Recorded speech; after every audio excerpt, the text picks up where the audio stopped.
with coverage you can count on. This is Channel 3 Eyewitness News Today. After hours of testimony, the sentencing is now delayed. Michelle Herron has the latest on a fatal hit and run case. Plus, another lawsuit is filed in the Woodmore bus crash and new details on what could change when it comes to students getting to school. 6:30, let us say good morning, Tennessee Valley. So glad you're tuned in to Channel 3 Eyewitness News Today. I'm Latrice Curry. And I'm John Martin. I feel like David Karn should read this part of the script here. Can we bring in the three? Are you ready? David, do you want to do this one? Okay, campers, rise and shine, and don't forget your booties, because it's cold out there today. It's Groundhog Day. There you go. And our resident wildlife reporter, Tim Pham, Should have been Sonny and Cher playing is going to be in a little bit later to check on Chuck. We don't care about that because we're just going to talk about current temperatures. So I'll be go ahead. 51 Chattanooga, 48 Cleveland, 45 Murphy, 45 Dalton. A few light rain showers moving through. Very good. Very efficient. Very efficient. You are so efficient. 48 noon and 51 by 3 p.m. We're going to have some of those sprinkles lingering on throughout the day. Quick, back up to us real quick. I want to do this. If you can indulge me for just a moment. A reading. This is 2 seconds. A reading. Groundhog Day used to be known as Candlemas back in Germany many, many years ago. Yeah. If Candlemas be fair and bright, winter has another flight. If Candlemas brings clouds and rain, winter will not come again.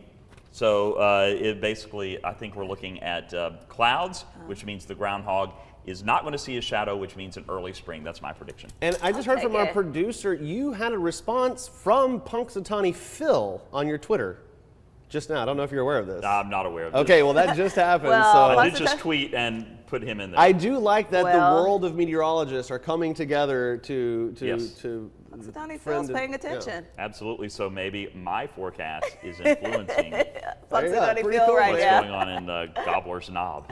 All right, we'll have to see what they say. All right, thanks, David.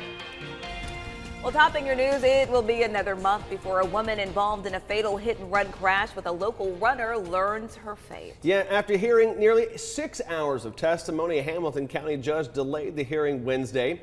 Channel 3 Eyewitness News reporter Michelle Herron joins us now with why the judge couldn't make a decision. Michelle, good morning. Hey, good morning to you. Well, those on both sides will have to wait until March for a decision from Judge Tom Greenholtz because he says some of the facts regarding the case are still unclear. Now, the judge listened to 911 calls, witnesses, and looked at video and pictures during the 6-hour hearing yesterday. Valerie Bray, who's charged in the case and took a plea deal, also took the stand telling her side of what happened that fatal September day publicly for the first time. The judge also heard statements from both sides. My son, that I'll never see again until I die. I honestly believe she would have rendered aid to Cameron Bean if she knew she did it. Cameron Bean's parents say they want to see Valerie Bray serve the maximum sentence of 1 to 2 years in prison. The court will reconvene again on March 3rd. In the studio, I'm Michelle Herron. Back to you guys. All right, Michelle, thank you so much for that live update this morning. Other stories we're following at this time, we're telling you about a new lawsuit filed on behalf of the Woodmore Elementary bus crash victims. A Chattanooga couple who had 3 children riding on the Woodmore school bus the day it crashed filed the lawsuit. Katir and Jasmine Mateen filed the suit against Durham School Services and the bus driver, Jothany Walker. One of their children, Zayaria Mateen, was one of 6 students killed in the crash. The lawsuit asked for unspecified damages. In Nashville, a new bill regarding school transportation was introduced Wednesday. If approved, the bill would require companies that transport children to and from schools to hire drivers who are at least 25 years old. It would also establish a school transportation supervisor program, along with requiring new drivers to complete a training program prior to taking the wheel.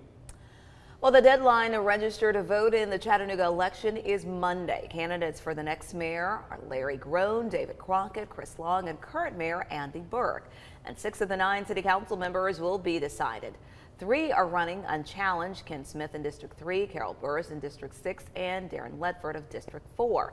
Early voting starts in 2 weeks. Election Day, March 7th. You can find your voting location by visiting our website at WRCBTV.com. Well, the U.S. men's soccer team is in the Scenic City. And we're glad they're here. On Wednesday afternoon, they visited the Highland Park Commons for the groundbreaking of a new indoor soccer field. This phase 2 of the construction, it will bring 3 additional fields to the park, and the U.S. Soccer Foundation is helping with the project. They're providing the lights on the field.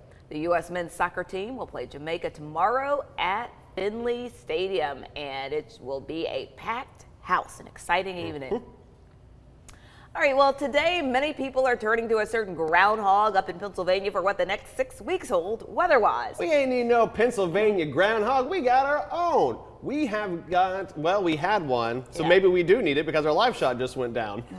Yes. So maybe we need Punxsutawney Phil, but we're waiting at some point, hopefully, Tim Pham hanging out at the Tennessee Aquarium with Chattanooga Chuck. We need that at some time to take place so we know what the forecast will be. All right, but of course, can we put up a lot while we're waiting? Do we have the live shot of Punxsutawney Phil, though? I think we lost everything. Everything? Yeah. Okay. All it's right. just us now. All right. All right. We'll be back after this. Coming up on Channel 3 Eyewitness News today, a look at your top business headlines as we head out to Wall Street. First, though, here's a look at what's coming up on the Today Show. Good morning.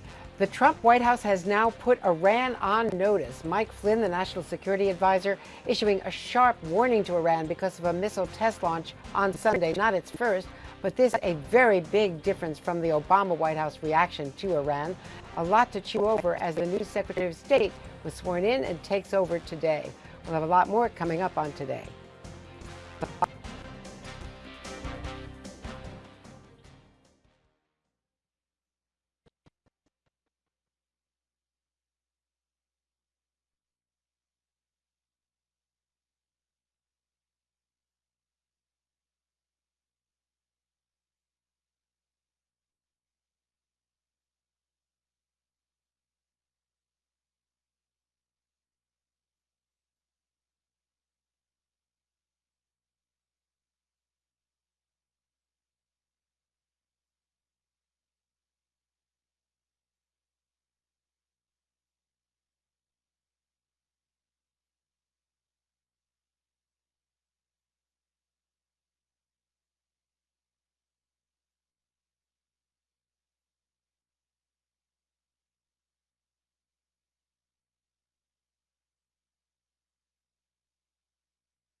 date. Today it's February 2nd. So many people are turning to a certain groundhog up in Pennsylvania for what the next 6 weeks hold weather-wise. But why do that? Well, we've got number 1, David Carnes, and number 2, Channel 3's Tim Pham hanging out at the Tennessee Aquarium with Chattanooga Chuck. This is the best thing you're going to see on television today. Good morning, Tim Pham. Hey, good morning, guys. Really excited about this. Why go to Pennsylvania when right here in Chattanooga we have our very own Chattanooga Chuck? You can see he's in the cage right now, coming right out. Let's see if he hops up on that log. What good timing. So Chattanooga Chuck, he is a groundhog. Obviously, he is one of the top 5 groundhogs to watch according to several magazines. Let's see what he does. We want to know if we're going to have a longer winter, if you want to call this winter, or if we'll have an early spring. So let's see what happens. Good morning. This is Chattanooga Chuck. Chattanooga Chuck is our groundhog, or also known as a woodchuck or a whistle pig. If we take a quick look at his face, you may recognize him as another type of animal that you find in your backyard. He's actually a member of the squirrel family. And there are lots and lots of folklore surrounding groundhogs and predicting the weather as to whether or not he's going to have more spring, or if spring is on the way, or if winter is still going to hang around for just a little longer. But groundhogs are usually not the very best weather predictors. You know, this tradition started in Europe as a celebration of Candlemas, which happened between the winter solstice and the spring equinox. And in Europe, they would use an animal like a badger. However, when settlers came to the United States, it seems as if we've gone into educational class here about groundhogs, and that's very exciting. I'm glad we are learning about. Well, let's see what she's saying. Hold on just a minute. He would be a great substitute for that. And now, groundhogs are a little different than a lot of the other squirrels that you find around our area, because we generally think of them as eating lots of different types of nuts. But groundhogs live down under the ground, making these extensive burrow systems that can be a tunnel as long as a school bus. So they do a lot of digging, and they're going to eat more of the things that they find on the ground. So more of the leaves, the stems, the softer parts of plants. Well, he can't really store those like other squirrels can cache the nuts. So his method for surviving the winter is to actually hibernate. So he goes to sleep about Thanksgiving time and doesn't fully wake up until much closer to Easter time. I don't see the groundhog shadow. I don't see, me personally, I don't see the groundhog shadow. I'm just saying because it's kind of cloudy out. It's dark. So I don't see the groundhog shadow. But that's just me, which would mean an early spring. Take a look right here. You can see, if it's cloudy, there's no shadow. That means an early spring. So that's what I'm going with. In Punxsutawney, it's also cloudy and like 30 degrees. And so probably an early spring there too. This is probably, it's not official. The groundhogs have not said yet, but that's my guess. If there are no clouds, then the groundhog sees his shadow, and that means 6 more weeks of winter. Whatever. Early spring, late winter, we're looking at above average temperatures for the next 3 months, really, February, March, and April. So if you want to call it a continuation of a very mild winter, an early spring, whatever, it's going to stay warm, basically. 51 right now in Chattanooga, 46 in Dalton, 44 in Altamont, and 45 degrees in Athens, Murphy at 45. And here we go, a few light showers across the Cumberland Plateau, drifting through. You see a little spot of heavy rain up around. Well, I think we have an update. Are we doing it? We have an update. Yeah, Tim Pham has Let's go to Tim. Do we see a shadow? Do we not see a shadow? Hey guys, yeah. So early spring, take a look. Chattanooga Chuck, he just called it an early spring here in Chattanooga. I think we all kind of agree on that. It's been pretty warm lately, but that was pretty interesting to hear all of that from Susie here from the Tennessee Aquarium. And what a cute guy. This is pretty awesome. Look at him. All right. There we go. There we Chattanooga go. Chuck. Did not see a shadow in early spring, David. All right. And we had a nice educational piece there this morning. So I feel good that my forecast about the groundhog's forecast came true. Yeah. That's good. Yeah. All right. Gives you credibility, Carnes. That's pretty good. All Oh, right. traffic. Here we got no incidents to report this morning. This is 24 Rossville Boulevard. More on woodchucks and cars. I don't know what's going on anymore. It's 6:45 in the morning. We'll be back after this.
All right, welcome back. Time now to get down to business. News on the interest rates. Plus, and also Facebook hits another milestone. CNBC's Morgan Brennan has a look at the day ahead in your business news. The market's ending mostly higher yesterday following the Federal Reserve's decision to leave interest rates unchanged. That move was widely expected. The Fed is still forecast to hike rates 2 to 3 times this year. In its statement, the central bank noting measures of consumer and business sentiment have improved of late. Look for data today on unemployment and worker productivity. The Dow rising 26 points yesterday to 19,890. The Nasdaq up 27 to 5642. And watch shares of Facebook today. The social media giant's quarterly earnings easily beating Wall Street forecasts thanks to continued strength in mobile ads. Facebook is also closing in on another milestone, 2 billion monthly active users. The company says 1.86 billion currently check in on their profile and newsfeed at least once a month. An IBM supercomputer is getting into the tax business. H&R Block is teaming up with Watson to work on identifying credits and deductions using artificial intelligence. Watson has already been used to find solutions in healthcare, retail, and other settings. With your CNBC Morning Business Report, I'm Morgan Brennan. All right. Well, in Delaware, there is an ongoing hostage situation at a prison. Officials say a corrections officer radioed for help just after 10:30 Wednesday morning. When other officers responded, 4 people were taken hostage and the facility was placed on lockdown. 2 employees and more than 24 inmates have been released. The correctional center is a level 5 facility for the state's most violent offenders and houses about 2,500 inmates. All right, the former CEO of ExxonMobil, Rex Tillerson, was confirmed as President Donald Trump's Secretary of State. Despite opposition, the Senate approved the nomination Wednesday afternoon by a vote of 56 to 43, mostly along party lines. 4 Democrats voted in favor of Tillerson. Tillerson thanked President Trump for the opportunity to serve and noted that he will always represent the interests of the American people. Well, it is Groundhog Day, so for the 131st time, the country's most famous weather visionary will determine when spring will arrive. Yeah, we had a really awkward version of it here. Well, no, there are dozens of groundhogs making forecasts today, including Chattanooga Chuck, is Punxsutawney Phil that makes Americans pause. Of course, that chubby rodent will emerge from hibernation this morning and see if he sees his shadow. He'll declare there are 6 more weeks of winter. If no shadow, his hibernation is over and an early spring is right around the corner. So we're predicting short spring here in Chattanooga. We'll see if Punxsutawney Phil agrees with Chattanooga Chuck. Now, David Carnes, you and Punxsutawney Phil have been going at it on Twitter so far this morning. So I just tweeted, he's about to make his forecast, and I was saying that I think that because it's cloudy, that there won't be any sun, so he's not going to see a shadow, which would mean an early spring. Punxsutawney Phil tweets back. He says, "Who says I need the sun to make a shadow?" Wow. Okay. So the all-powerful Punxsutawney Phil. From what I understand, he's omniscient as well. So there you go. Probably knows we're talking about him. Show up here. Yeah. What we're looking at is a lot of clouds. Call that an early spring, continuation of the nice winter we've been having, but it is going to stay warm. Maybe a few sprinkles out there today too. And right now it's 51 degrees, which temperature's really not going to change that much through the day. All right. Thanks, David. Yep.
Channel 3 Eyewitness News traffic sponsored by CHM Memorial. For 40 years, the Chattanooga Heart Institute has been the recognized leader in advanced cardiovascular care. Visit ChattanoogaHeart.com.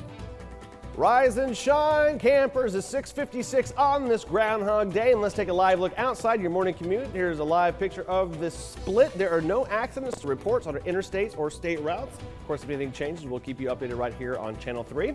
Let's talk about the forecast. See if David Carn saw his shadow this morning while he was getting dressed. Too much information? 48 Cleveland and 46 in Dalton, 44 in Altamont. Nice, comfortable start to the day. The thing is, temperatures aren't going to change much at all. Lots of clouds. Of course, the groundhog didn't see a shadow. No way he could. Too much cloud cover out there. Plus, I think it was dark. We still have quite a few showers to our west moving through the Tennessee Valley. So on and off light showers through the day, a possibility. Your forecast for today, after the showers, 51 degrees to the high. Still mostly cloudy tonight as we get nice and cool. 37 for the overnight low, even dropping down to 26 on Saturday morning. Another shot of a few light showers on Sunday, and then a little more widespread rain as we head into Tuesday. Also notice next week, we're talking about an early spring. Well, let's get it back up into the low 60s from Monday and Tuesday of next week. 55 as we cool down at least a little bit by Wednesday. Some good rain there on Tuesday as well. Good stuff. Good stuff. All right, David, thank you so much. Well, let's recap your top stories this morning. A judge is delaying the sentencing of a woman involved in a fatal hit-and-run accident with a local runner. After nearly 6 hours of testimony, Judge Tom Greenholt says some facts regarding Valerie Bray and Cameron Bean are still unclear. He doesn't want to decide on a sentence until those are cleared up, of course. The court will convene again on March 3rd. Judge Greenholt hopes to have a decision by then. Well, a new lawsuit was filed on behalf of the Woodmore Elementary bus crash victims. A Chattanooga couple who had 3 children riding on the Woodmore school bus the day it crashed filed that lawsuit. Katir and Jasmine Mateen filed the suit against Durham School Services and the bus driver, Jonathan Walker. One of their children, Zaire Mateen, was one of 6 students killed in the crash. The lawsuit asked for unspecified damages. The deadline to register to vote in the Chattanooga election is Monday. Yeah, candidates for the next mayor are Larry Groen, David Crockett, Chris Long, and current mayor Andy Burke. And 6 of the 9 city council members will be decided. 3 are running unchallenged. Ken Smith in District 3, Carol Burtz in District 6, and Darren Ledford of District 4. Early voting starts in 2 weeks. Election Day, of course, March 7th. You can find your voting location by visiting our website, wrcbtv.com. Already have you made your pick for the Super Bowl? Well, I'm going for the Falcons, so 2 manatees at an aquarium in Florida made their final decision. All right, so the 2 manatees are Buffett and Hugh. It was a split decision as Buffett came out into the open water, seemed pretty decisive, picking the Falcons. Hugh seemed a little less sure of his pick before he settled on the Patriots. Just for the record, though, according to the aquarium, Buffett has accurately picked the winner 8 out of 9 years. So we got manatees calling the Falcons. We got woodchucks calling the forecast. If I can also throw in, I believe Hugh, the manatee, also threw in, well, I think we're going to have a late winner, right? So a little bit of everything there this morning. Sorry, back to you.